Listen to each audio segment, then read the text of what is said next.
All right, so today we're diving into something. Well, it's called tumor lysis syndrome. TLS. TLS, right? Yeah. Which sounds, I don't know about you, but it sounds a little intimidating, right? Yeah. It says, yeah, it's a mouthful for sure. But it's okay, so it can be kind of a scary topic. Mm-hmm. But we're going to dive into it today because it is something that's really relevant if you are dealing with certain cancers or, somebody that is. Right. And the thing is, it's often preventable and manageable, especially if we catch it early. That's good. Yeah. So that's kind of encouraging. Yeah. And today we're using excerpts from a conversation with, you guessed it, an AI chatbot. Oh, wow. So it's kind of interesting. Even the chatbot described this whole process as like a dam bursting. And that's kind of how I've always pictured it, too. It is a good analogy. So imagine your body's fighting cancer, right? It's doing its thing. Mm-hmm. And all of a sudden, these cells start dying off really rapidly. And they release this flood of substances into your body. Yeah. That's a really good way to think about it. So that's kind of the gist of it. Yeah, when those cancer cells die rapidly, they kind of spill their contents. Uh-huh. And that's things like potassium, phosphate, uric acid, all into the bloodstream. Right. And normally your body, like you said, handles this stuff just fine. But it's the sheer volume in TLS that kind of overwhelms the system. Right. So it's like it's too much too fast. Exactly. Okay. So what happens, when the system's overloaded like that, what happens in the body? Well, it kind of leads to what we call metabolic chaos, which can cause some serious complications. Like what? Like acute kidney injury. So your kidneys start to fail, Wow. heart rhythm problems. You can even have seizures. So it's like your body is basically like short-circuiting. Yeah, pretty much. It's pretty intense. So who is most at risk for this? So there's a few key factors. Certain types of cancers, especially those with really fast, what we call turnover rates, so they grow really quickly, like leukemia and lymphoma. Those are big ones. And also the size of the tumor matters too. Right, because the bigger the tumor, the more cells, the more stuff that's going to get released when it dies. Exactly. It's like a bigger dam, right? The bigger the dam, the more water is going to come out when it bursts. Right. And then, the source material we were looking at, it mentioned Burkitt lymphoma, and that's a really aggressive type of cancer. It can double in size in just a day. Oh, wow. It's crazy. That's scary. Yeah, and so that's a perfect example of the kind of rapid cell growth that we're talking about that really increases that risk of TLS. So how do doctors, how do they even know, are there warning signs? Or does it just sort of happen? So there are two main ways we diagnose it. First, we have what we call laboratory TLS. Okay. And that's based purely on blood tests. So if those tests are showing abnormal levels of those substances we talked about, potassium, phosphate, uric acid, calcium, that's a sign that there's potential for TLS. Oh, okay. So they're basically monitoring those levels. Exactly. They're monitoring to see, okay, are things getting out of whack here? Is this dam about to burst? Right. And then is there another type, or is it just? So the other one is called clinical TLS, and that's basically when the dam breaks. Okay. When you have those abnormal blood test results, and then you also have actual complications. Like you're saying? Kidney problems. Seizures? Heart problems, seizures, things like that. Okay, so you can see it in the blood first, and then it actually starts manifesting. Exactly. Okay, so it sounds like preventing that initial break, like you said, the dam breaking, is really key. Right. So are there ways to do that? Yeah, I mean, what can people do? Well, one of the most important things is aggressive hydration. Basically, we flood the body with fluids, a lot of times intravenously, IV fluids, to help flush out those toxins. Oh, okay, so you're basically diluting everything. Exactly. Okay, so you're making the river bigger so it can handle more water. Exactly. Okay. And are there any other ways, or is that kind of it? No, we also use medications to prevent that uric acid buildup. Right, because you said that's one of the main culprits. Yeah, one of the big ones. So, for example, there's a medication called allopurinol. Okay. And that blocks the enzyme that actually creates uric acid in the first place. So it slows down production. Oh, that's interesting. Yeah, so less uric acid to cause problems. And I know the chatbot also mentioned rasburicase. Yeah, that one's a little more... That sounds very scientific. Yeah, it's pretty cool, actually. Oh, yeah. Rasburicase actually breaks down existing uric acid into something called allantoin, which is harmless, and your body can get rid of it easily. Oh, wow. So it doesn't just prevent buildup, it actually gets rid of what's already there. It's like a cleanup crew. Exactly. So what if, you do all these things and TLS still develops? What happens then? Then we have to focus on managing those immediate effects. So we'll work to correct any electrolyte imbalances, address any kidney problems, and control seizures if those are happening. It's kind of like damage control at that point. Yeah, it's like, okay, we got to put out this fire, and then we'll worry about rebuilding later. And I imagine acting quickly is pretty crucial. Oh, absolutely. The sooner we can intervene, the better the outcome.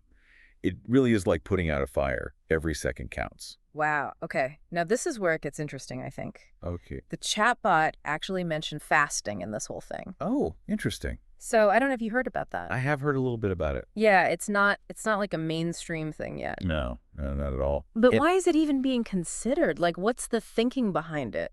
Well, the idea is that when you're fasting, your body kind of shifts its metabolism. It starts to prioritize a process called autophagy.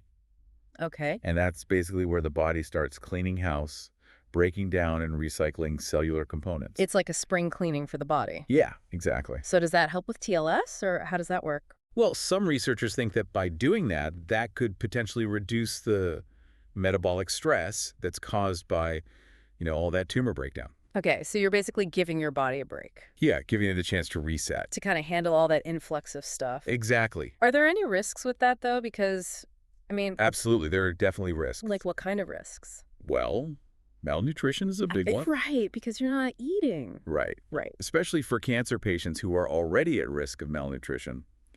Prolonged fasting could really weaken them further. Okay, so that's a big concern. Yeah. And we also have to think about electrolytes, which we've already talked about. They're already messed up. Right. They're already out of whack, and fasting can further disrupt that balance. So it's kind of like it's a risky thing. Yeah, it's definitely not something to try at home without expert guidance. Don't try this at home, folks. Yeah, for sure. All right, so it's an interesting concept, but definitely needs more research. Definitely, yeah. More research is needed. So for now, sticking with the hydration and the medication is probably the best bet. Yes, definitely.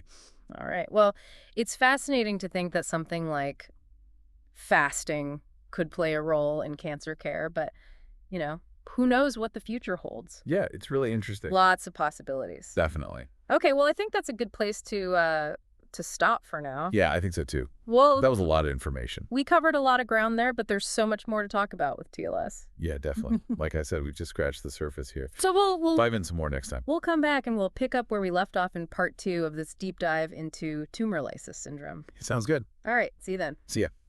So, it's interesting. The chatbot brought up this idea that TLS isn't just like a direct result of the cancer itself. Oh, okay. It can also be triggered by the actual treatments that we use to fight it. That makes sense. Yeah, which just made me think about how, it's so important to understand all those little nuances when you're deciding on a treatment plan with a patient. Yeah, because we've talked about chemo a lot, but there are other things, right? Like radiation or immunotherapy. Do those carry the same risk? It's not so much about the specific type of therapy, but the effect it has on the cancer cells. Okay. Anything that causes those cells to die rapidly, that's what can potentially trigger TLS. Right, because it's about that flood of stuff. Right, exactly. So while chemo is often the main culprit, you can also see it with radiation, especially if it's for a larger tumor. And some immunotherapies, the ones that kind of activate your immune system to attack the cancer cells directly, those can have a similar outcome. So it's less about the actual tool and more about how aggressively it's used. Yeah, and also how that specific cancer responds to the treatment. That's true. So like a smaller tumor that's not growing super fast might respond well to a less aggressive treatment. Right, which would minimize the risk of TLS. But then you've got these larger, fast-growing tumors that need a more intense approach. Right, and that's where you might see more complications. So it's like this balancing act. It really is. You have to weigh the benefits against the potential risks. And I imagine, people respond so differently to these treatments. Oh, absolutely. Yeah. Every patient's unique, and their response is influenced by so many things, their overall health, their genetics, even their lifestyle. And probably their mindset, too. Yeah, for sure. That's why we talk about personalized medicine so much these days. Right. It's about tailoring the treatment plan to the individual to really get the best outcome. So this might seem like a bit of a shift, but I wanted to touch on something the chatbot mentioned about the emotional and psychological impact of TLS. Right. I mean, cancer's already tough, and then to have this on top of it. Oh, absolutely. It can be overwhelming. How do people even cope with that? Well, think about it. You're dealing with a cancer diagnosis, which is already life-altering, and then you have this potentially life-threatening complication. Right. It just adds another layer of anxiety and fear. And I bet people feel so many different things. They do. Shock, disbelief, anger, even guilt. That's a lot to process. And for their families, too. Absolutely. The families, the friends, they're going through it too. It must be so hard to watch someone you love go through that. It is. And, they often provide so much emotional support, but they're also dealing with their own feelings of helplessness, maybe even fear. So it sounds like it's really important for everyone involved to have support. It is. It's crucial. So what kind of support is out there? Like, are there specific organizations that can help? Yeah, there are. A lot of cancer centers and hospitals have, social workers, psychologists, other mental health professionals who specialize in supporting cancer patients and their families. Okay. And there are national organizations, too, like the American Cancer Society, the Leukemia Lymphoma Society. They offer information, resources, support groups. So it's good to know that there are people out there who can help. Definitely. And just being able to talk about it, I imagine, is so important. Oh, absolutely. Communication is key. Both for the patients to be able to say how they're feeling and for their loved ones to just listen and be there. Exactly. It's about creating that safe space for open and honest conversations. It's like treating the whole person, not just the disease. I love that, yeah. So I know we talked about prevention a little earlier, but just to kind of recap, for anybody who might be at risk, what are the key things that they can do? Well, staying well hydrated is absolutely crucial. We talked about that. Yeah, we did. Drinking plenty of fluids, especially water. Like we said, making that river bigger. Exactly. Yeah. And then those medications we talked about, the allopurinol, the risburicase, Right. those can really help prevent the uric acid from building up. And they usually start those before chemo or any treatment that's likely to cause a lot of cell death? Right, exactly. It's about being proactive. So it's about being informed and working closely with your healthcare team. That's the key takeaway. Because you can prevent this. Often, yes. Yeah. Especially with early detection and the right management strategies. Okay, that's good to know. So looking ahead, what are some of the most exciting things happening in TLS research right now? Oh, there's a lot going on. One area is developing newer, more effective medications to really target those metabolic abnormalities. So it's like fine-tuning our tools to address those specific imbalances. Yeah, getting more and more precise. That's great. Anything else? Another really promising area is biomarkers. Okay, and what are those? So biomarkers are basically measurable indicators in the body that can tell us which patients are most at risk for TLS. Oh, that's interesting. Yeah, so if we can identify these biomarkers early on, we can tailor those preventative measures even more effectively. So it's like having a better early warning system. Exactly. Okay, that makes sense. Anything else, or is that it? Well, researchers are also looking at novel therapies like gene therapy and stem cell transplantation. Wow, those are pretty big. They are. Yeah. The idea is to really address the underlying causes of TLS, not just manage the symptoms.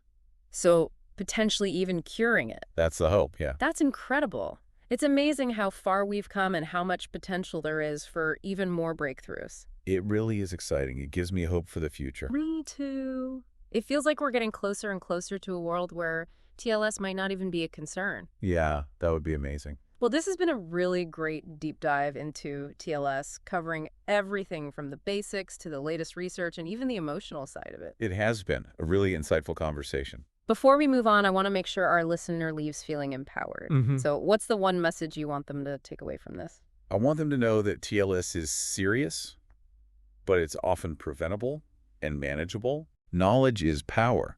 And by understanding the risks, talking openly with their healthcare team, and taking those proactive steps, patients can really make a difference in their outcome. That's a great message. It's a reminder that even when faced with something like this, we have the ability to make informed choices and advocate for ourselves. Absolutely. So I think now that we've covered that, we should probably move on to something a little bit more, I don't know, maybe controversial. Oh, okay. Like what? Well, the chatbot also mentioned complementary and alternative therapies. Oh, interesting.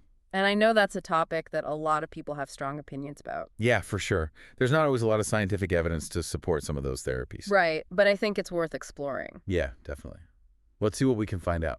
Okay, so when we talk about these complementary and alternative therapies, Right. what are we even talking about? It's kind of a big umbrella, right? Like it covers a whole range of practices and approaches that are, outside of conventional medicine. Like what? Give me some examples. Okay, so think acupuncture, herbal medicine, yoga, meditation, even dietary supplements. Okay, so a pretty diverse group. Yeah, very diverse. So for TLS specifically, which of those have kind of been looked at the most? Well, one that's gotten some attention is acupuncture. Okay, I've heard of that. Yeah, it's a traditional Chinese medicine technique where they insert these thin needles into specific points on your body. Right, and that's supposed to like stimulate energy flow or something? Yeah, that's the idea. And it's thought to promote healing.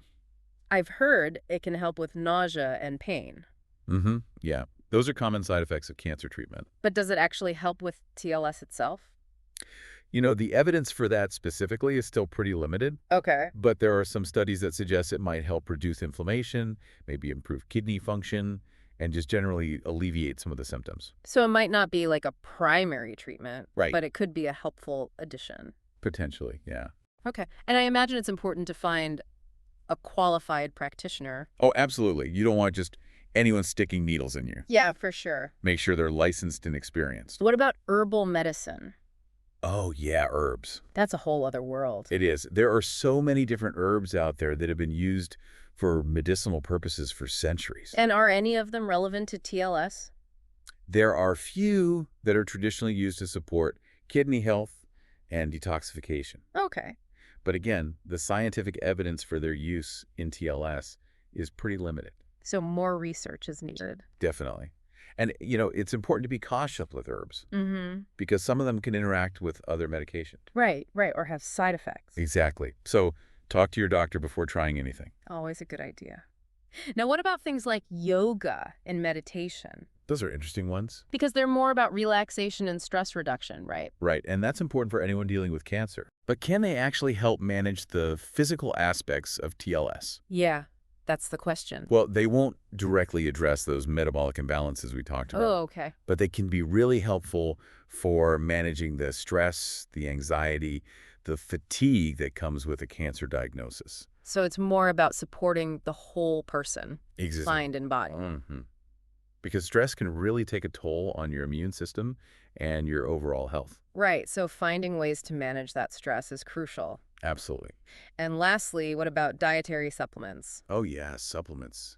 Those are everywhere these days. I know, it seems like there's a supplement for everything. There really does. But do any of them actually help with TLS? Well, some supplements like antioxidants and probiotics might have some general health benefits. Okay. But there's really no evidence to suggest they can specifically prevent or treat TLS. So again, talk to your doctor before taking anything. Always, always. Okay, well, I think we've covered a lot today. We've gone from the basics of TLS to some of the more alternative approaches. And everything in between. And I think the big takeaway is that there's still a lot more research needed. Definitely. But it's encouraging to see that there are so many different avenues being explored to help support patients and improve their well-being. It's really about that holistic approach, isn't it? Absolutely. Looking at the whole person, not just the disease. And empowering patients to take an active role in their care. Couldn't agree more. Well, I think this has been a really insightful deep dive into tumor lysis syndrome. It has. We've learned a lot. We have. And I hope our listener has too. Me too.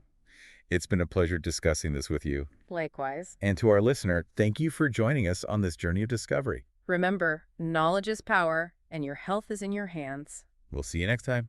Bye for now.